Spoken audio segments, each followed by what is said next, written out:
Alka-Seltzer for headache. Alka-Seltzer for acid indigestion. Alka-Seltzer for cold discomfort. Alka-Seltzer presents the Quiz Kids. There's the bell that calls class to order, Quiz Kids. And listen, here's today's first question. If Hawaii is entered as the 49th state, will Delaware then be the smallest state? How about that, friends? Is the answer on the tip of your tongue? Well, let's hear what the youngsters here in radio's famous Classroom of the Air have to say. And here they are, the Quiz Kids and the chief quizzer himself, Joe Kelly.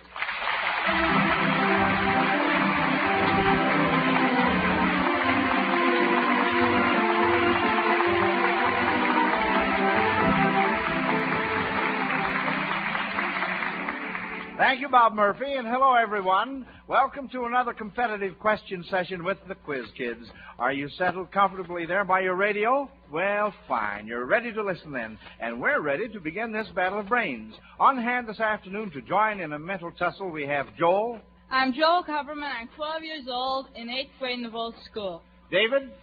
I'm David Prohaska. I'm 11 years old and in 1B at the Farragut High School, Chicago. Patrick. I'm Patrick Owen Conlon. I'm 11 years old, and I'm in 7B at the Fort Dearborn School. Melvin. I'm Melvin Miles. I'm 5 years old. I'm going to kindergarten Norwood Park School. And back from vacation, Lonnie. I'm Lonnie Lundy. I'm 12 years old and in the 8th grade at Lincoln Junior High School in Park Ridge, Illinois. All right, fine. Now let's return to your first question from Margaret L. Boswell of Lakeland, Florida, who asks, if Hawaii is entered as the 49th state, will Delaware then be the smallest state? We have 4 hands up, and Patrick's hand was up first. Well, no, it wouldn't because Rhode Island is the smallest state. That's right. Absolutely right. So Rhode Island is, and still would be, the smallest state in the Union.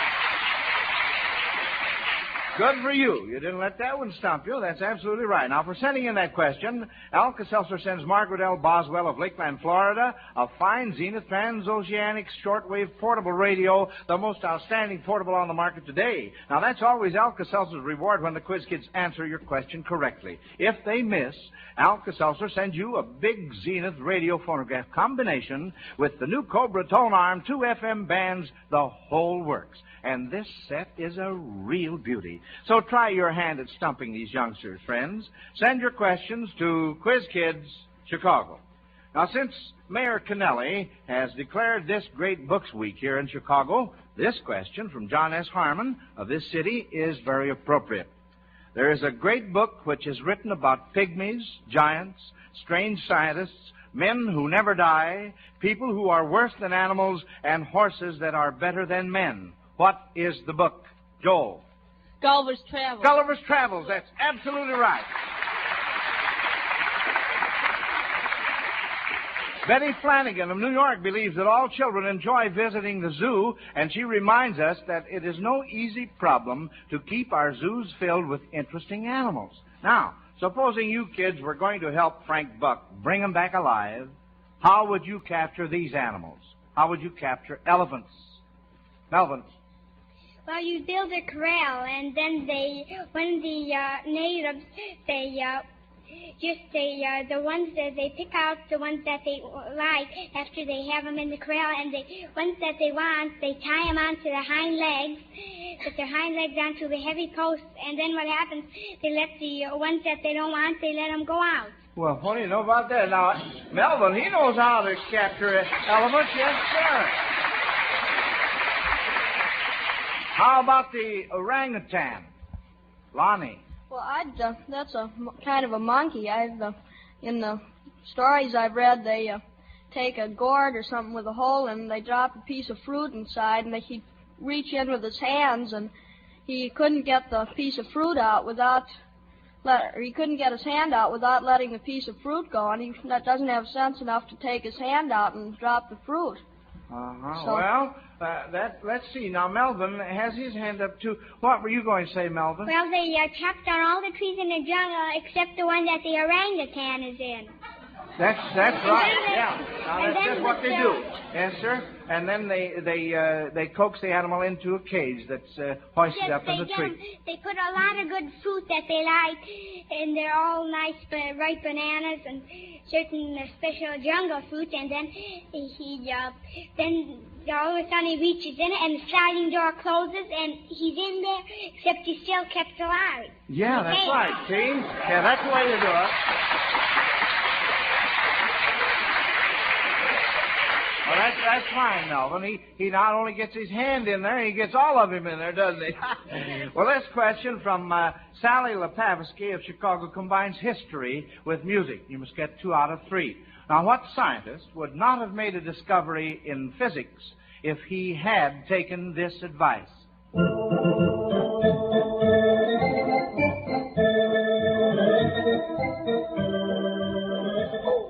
Lonnie? Well, that is Don't Sit Under the Apple Tree. Well, that'd be Sir Isaac Newton. That's right. Absolutely right. Uh-huh. Now, we would have missed a story about what gallant English gentleman if he had taken the advice of this song.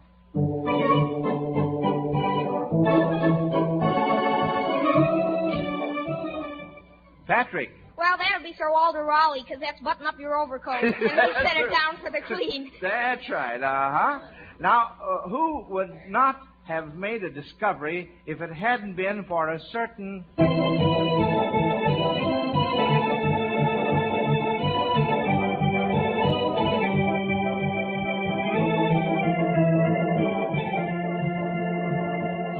right, kids. What's the name of that selection? What is the name of that? You give up? Well, the name of it is Lady of Spain, so... Lonnie. That could have been a lot of the explorers who were unsuccessful. Well, I'm thinking of a very famous one. Well, Columbus, it could be. Or any others that couldn't get help to go to the New World from their own country, but went to the Queen of Spain, the First Lady of Spain, to get help. Columbus. Yes, Queen Isabella of Spain gave Columbus the help he sought. Well, I only asked for 2 out of 3, and I had to help you with that third part, so that still takes care of the question very nicely. Now, before we consider this next question, Quiz Kids, Bob Murphy has something to say about tomorrow. That's right, Joe. And you know, friends, Monday morning can certainly take on a deep bluish cast if you wake up with a headache as a result of irregular weekend hours. But remember, you don't have to suffer along with that headache pain trying to chalk up some kind of endurance record. That is, you don't have to if you have Alka-Seltzer handy. Yes, an Alka-Seltzer tablet or 2 dissolved in a glass of water will give you a sparkling, effervescent solution to help that headache become a thing of the past, and in a hurry, too. You bet. You can rely on Alka-Seltzer to give you fast, effective relief because it contains a dependable pain-relieving agent that is already dissolved when you drink it, and therefore right ready to go to work on your headache discomfort. You'll really be amazed how soon you begin to feel better. So tomorrow morning, or any time a headache threatens to interfere with your work or pleasure, get the fast, effective relief you want by taking Alka-Seltzer. Check on your Alka-Seltzer supply right now. Remember, if those tablets are down to 4, that's the time to buy some more. Well, let's see if you quiz kids can figure out this tricky catch question from Gladys Blackwell of Baltimore, Maryland. How could you buy 17 3-cent stamps for 1.5 cents without the government's losing anything? Now, there is a doozer. How could you buy 17 3-cent stamps for 1.5 cents without the government's losing anything? Pat? Well, I think you could make them into 1.5-cent stamps. Well, how would you arrive at 17 3-cent stamps? Joel? Well, half might be $0.50, so $0.50 plus 1 cent is 51 cents, which equals 17 times 3, so it'd check out. That's the answer. Yes, sir.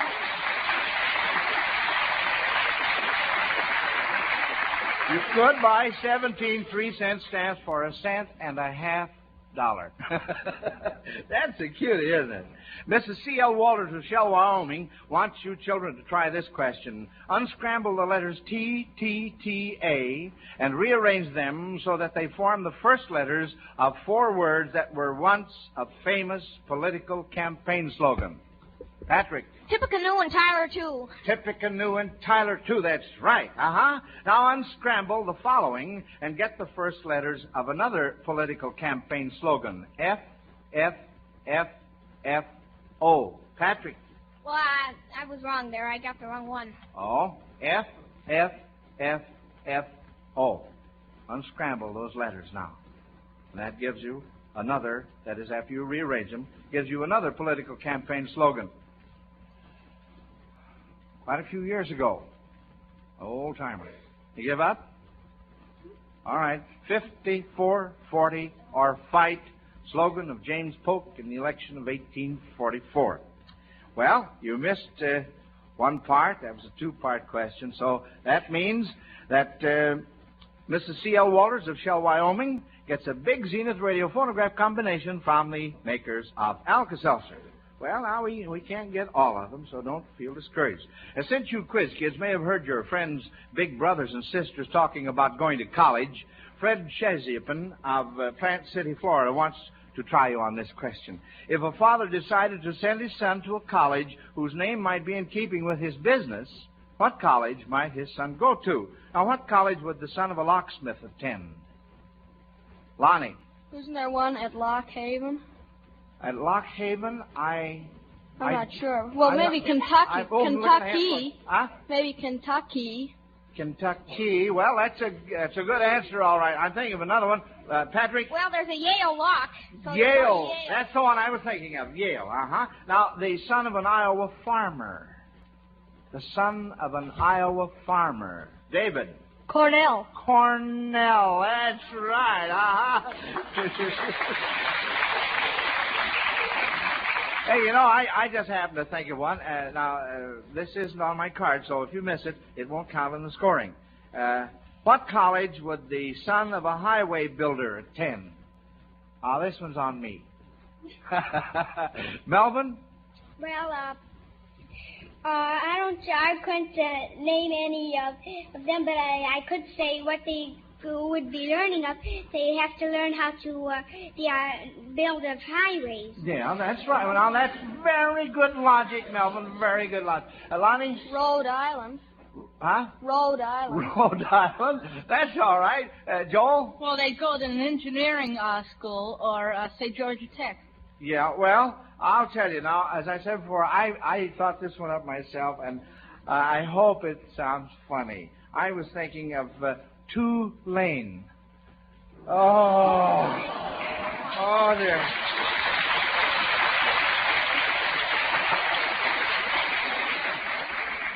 That was cornier than that one about Cornell, wasn't it? Here's an interesting question from Lucille Wall of Oshkosh, Wisconsin. You kids are to try to give a thumbnail sketch of the following stories. Just tell in 2 or 3 sentences what the story is about. Now, remember, you must use only 2 or 3 sentences at the most to tell what the story is about. First story is Kidnapped by Robert Louis Stevenson. Patrick? Well, David Ballflower gets on a ship, and he finds some amazing friends there, and he finds out his uncle is a no-good crook. And finally, he returns home, and the uncle gets his just desserts. That's very good, Patrick. The next story is The Taxi That Hurried by Lucy S. Mitchell. Melvin?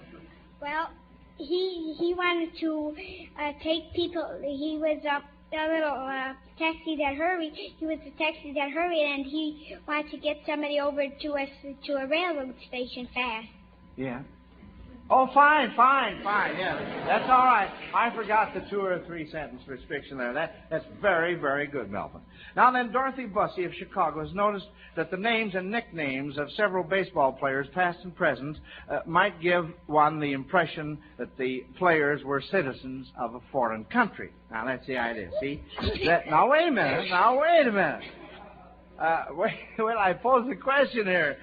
The name of what player suggests that he might have lived in France? Now you can hold up your hands. Where are your hands now? David. Larry French of the Chicago Cubs. Larry French. Well, Larry is with the Chicago Cubs. Not now. And Lonnie? Frenchie Bordegaray. That's right. That's another one. And Joel, what were you going to say? I was going to say French, too. All right. The name of what player might suggest he lived in England? the name of what player might suggest he lived in England? David? Woody English? Woody English. Right. Lonnie? Anyone whose name begins with Bobby, because the English policemen are Bobbies. Bobby. That's right. Huh? The nickname of what baseball player suggests he lived in Holland? Lonnie? Dutch McCall of the Chicago Cubs. Very good. David? Or Dutch Leonard? Dutch Leonard, right. Say, we certainly went through that like nobody's business. Now, we should have a lot of fun with this question from Grace Hayes Degner of Milwaukee, Wisconsin, kids. She says that if you take the words formed by certain chemistry symbols and repeat them aloud twice, it will suggest the sound made by an animal or bird. Now, you must get 2 out of 3. What sound are you imitating when you say the word formed by the symbol for barium twice? Pat? Ba, ba. That would be a sheep. Sheep, that's right, uh-huh. Now the symbol for sodium. Lonnie. Sodium is, wait a second, that's Ne, isn't it? No. David. Well, it would be N-A. N-A. Nah, but I couldn't think Lonnie? of any. Nay, horse. Horse, uh-huh. Or, could be, Joel? Well, human being. Well, yes, that's true. How about copper? Copper. Lonnie. Oh, wait a second. Copper is C-U. That's So? C-U. Yeah, would be what? Oh. Patrick. Cuckoo. Cuckoo. Cuckoo bird. That's right, the cuckoo bird. Now, here's a confusing little math problem from C.H. Dietz of Sapulpa, Oklahoma. At least it sounds confusing to me, kids. If up is 1/2 the distance of down, and down equals 20.888 plus 1/15 the number of days in November, how high is up? Joel? Let's see. Down equals 20.88 plus 1/15 the days in November is 2.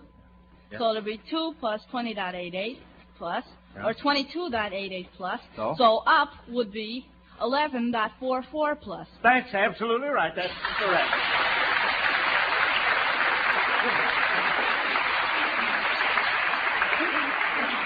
We'll select another puzzler from our Alka-Seltzer question box after we hear from Bob Murphy.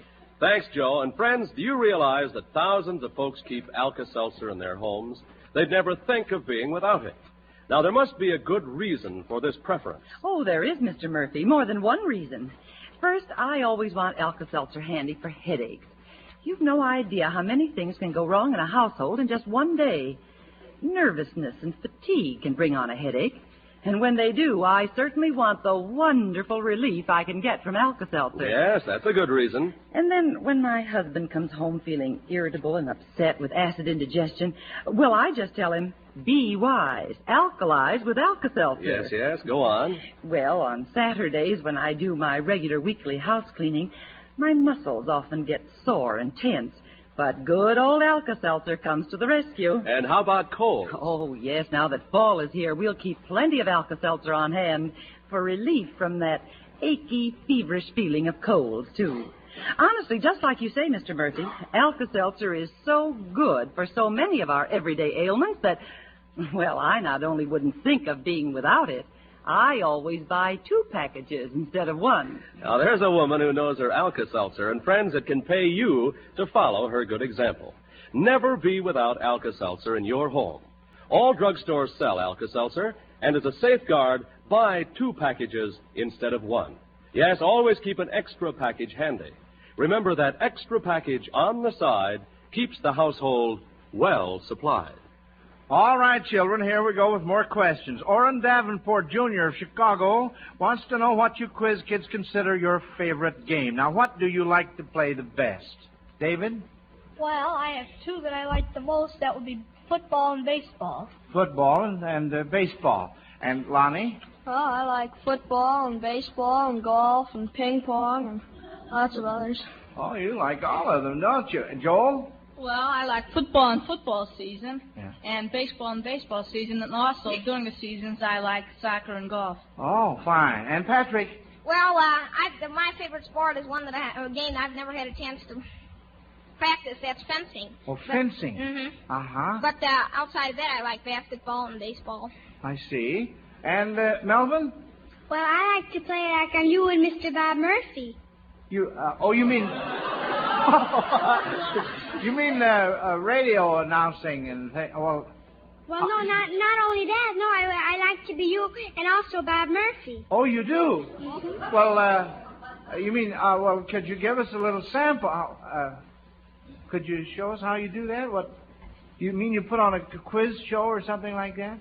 Well, I mean, certain times I ask questions to my mother and dad when my father is Mr. Kelly, and I asked him if I could have a chance to be you. Oh. And then, of course, yesterday night we didn't have nobody to be Mr. Bob Murphy, so I had to be in my mother. Oh.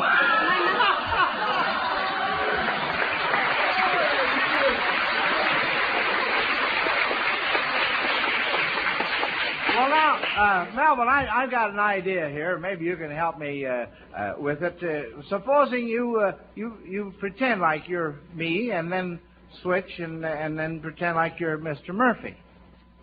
Well, how do you mean, Mr. Kelly? Well, how do you pretend that you're me? What, do you ask questions or something? Yes, I do. Well, let's hear you ask a question like I would. Well, certain times I say, how would paper be made? How would paper be? Oh, say, that's really a toughie. Yeah. And then you know how it's made, of course. Mm-hmm. Oh, you do, huh? Mm-hmm. Oh, well, that's good. That's fine. Well, then, now let's hear you be Mr. Murphy. Alka-Seltzer. Alka-Seltzer for cold. Alka-Seltzer fast and injection. Wonderful.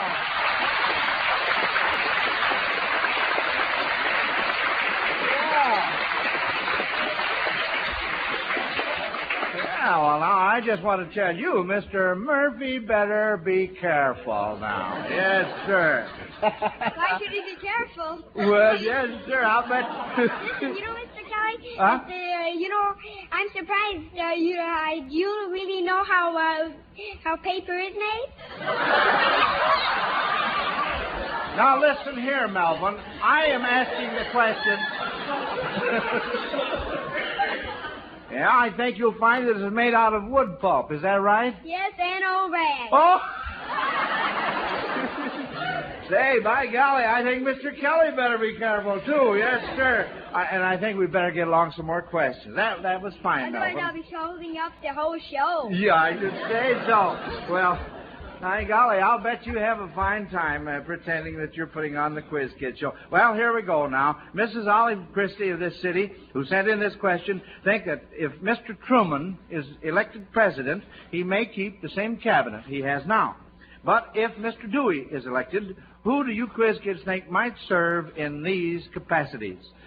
First, who might be Secretary of State? Patrick? Well, John Foster Dulles might, or Senator Vandenberg. Of course, he couldn't be Senator and Secretary of State, but...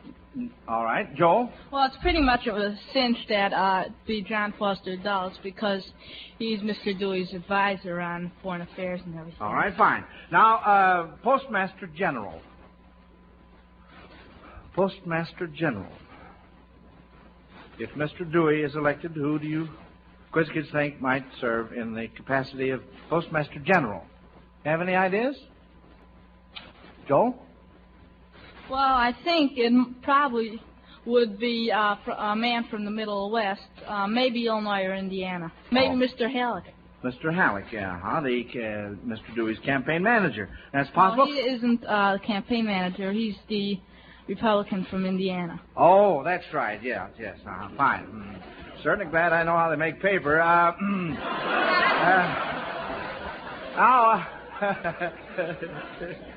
You can see what kind of a politician I am. Real quick now, kids. Real quick now. Vice President. David. Earl Warren. Right. I thought maybe I might get you off guard on that. Marie T. Coveney of Minneapolis, Minnesota, has a unique way of naming her pets. She takes the color that describes the animal, then rearranges the letters to form the name. See? Now, let's see if you can rearrange the letters in these names to find her pet's color. Her dog is named Nat. What color is he? N-A-T. Patrick. Tan. That's right, T-A-N. Mm-hmm. Her pony is named Gary. What color is he? Melvin. Well, Gary maybe white.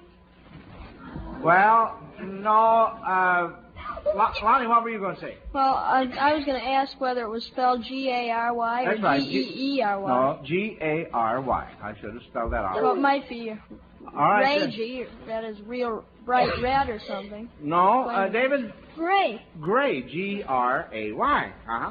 And she calls her cat Boney. Now, what color is he? Melvin? Boney, well, Boney, let's see. All right, now, what color is Boney? We rearranged the letters in the name Boney. It's spelled it's spelled B-O-N-E-Y. Almost spelled out the other one for you. Lonnie? Ebony. Ebony, yeah. Now, this next question from our Alka-Seltzer question box is from Cletus M. Bonds, Jr. of Birmingham, Alabama.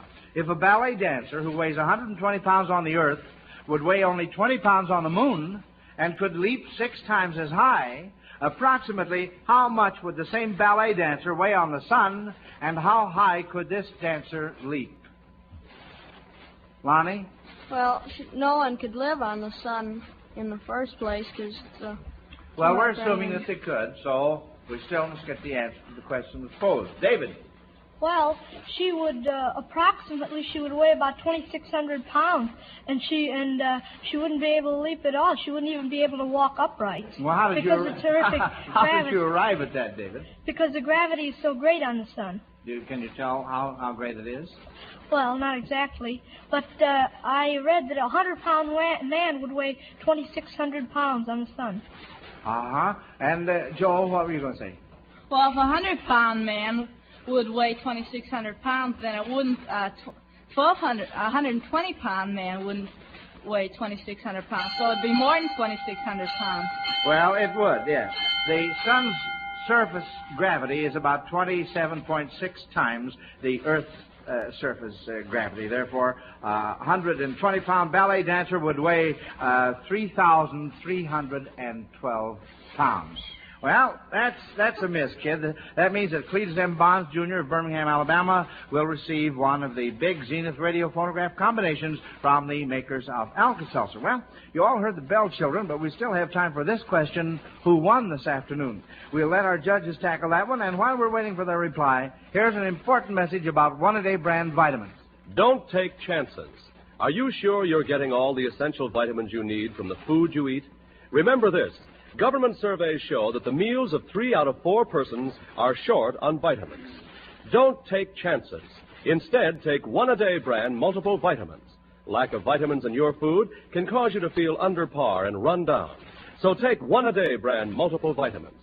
60 capsules, 2 months supply, only $2 at any drugstore. Potency guaranteed by Miles Laboratories. Lack of vitamins in your food can keep you from feeling your best and looking your best. You can't afford to take chances. Take one-a-day brand multiple vitamin capsules. All right, now, children, let's see. Here's the judge's report on your schoolwork this afternoon. While you listen to your grades, keep this in mind. Whether you win or lose, you will each receive a $100 security bond from the makers of Alka-Seltzer to help you with your future education. Now then, according to our mathematical formula for scoring, that takes into consideration your age as well as the number of correct answers you gave. The judges report that our entire class missed 1 question, and Pat and Melvin tied for first, David second. Well, how do you like this? And Lonnie and Joel tied for third. So we'll see you 5 back at your desks next week. And we'd like to mark all you listeners present in class next Sunday, too. So plan to be with us, won't you? Until then, this is Joe Kelly dismissing the Quiz Kids. Goodbye, kids.